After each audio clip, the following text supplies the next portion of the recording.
शिवसेना शिंदे गटाच्या सांगली जिल्हा युवा अध्यक्षपदी विशाल तानाजी पाटील यांची नुकतीच नियुक्ती करण्यात आली। यावेळी सांगली जिल्ह्यातील नागरिकांना भेडसावणारे प्रश्न व युवकांचे प्रश्न मार्गी लावणे तसेच पक्ष बळकट करणे हे इथून पुढचे आपले ध्येय असेल, असे त्यांनी पत्रकारांशी बोलताना सांगितले। कामाची तळमळ असणारा, सगळ्यांना बरोबर घेऊन जाणारा, आमच्या महापालिकेच्या निवडणुकीत उमेदवारी त्यांनी गाजवली ते आमचे सगळ्यांचे लाडके शिवसैनिक विशाल पाटील यांची आज सहसंपर्क या नात्याने मी असं सुरेश सरनाईक यांच्या मार्गदर्शनाखाली आसनची जिल्हा प्रमुखपदी निवड झालेली आहे।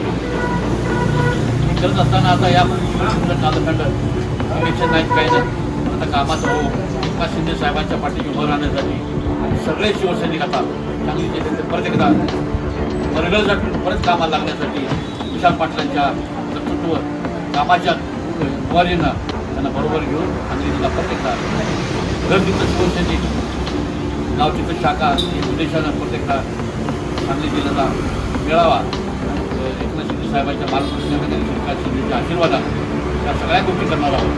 थोडासा आता कालावधीमधला गॅप गेला, इलेक्शनची मरगळ सटकली, नाराज झालेले कार्यकर्ते परत नव्या उमेदवारांना विशाल पाटलांच्या नेतृत्वाखाली, सचिन कवलेंच्या नेतृत्वाखाली, महादेव सावंतांचे परत सगळे एकवटून आम्हाला जोरदार सांगली जिल्हा प्रमुख करण्याचं काही झालेलं आहोत।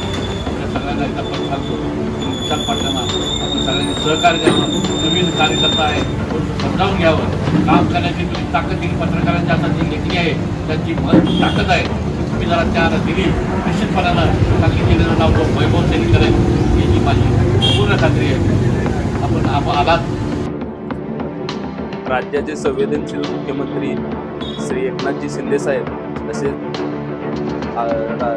देशाचे आपले शिवसेनेचे युवासेनेचे मुख्य नेते श्रीकांतदादा शिंदे व डॉक्टर कोटेश सर नाईक, मंगेश चिवटे साहेब यांच्या आशीर्वादाने काल माझी युवासेना सांगली जिल्हा प्रमुख म्हणून निवड झाली।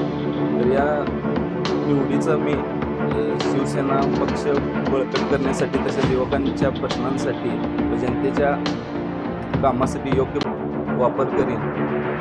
तसेच वैद्यकीय क्षेत्रातही आमचं काम चांगलं आहे, त्याबद्दल मी चांगलं काम करून पक्षाला बळकटी देण्याचं काम करतो। सर्वजण एकत्र येऊन ते काम पूर्ण करतो। सांगली प्रहार न्यूज करिता मुख्य संपादिका नीता पाटील।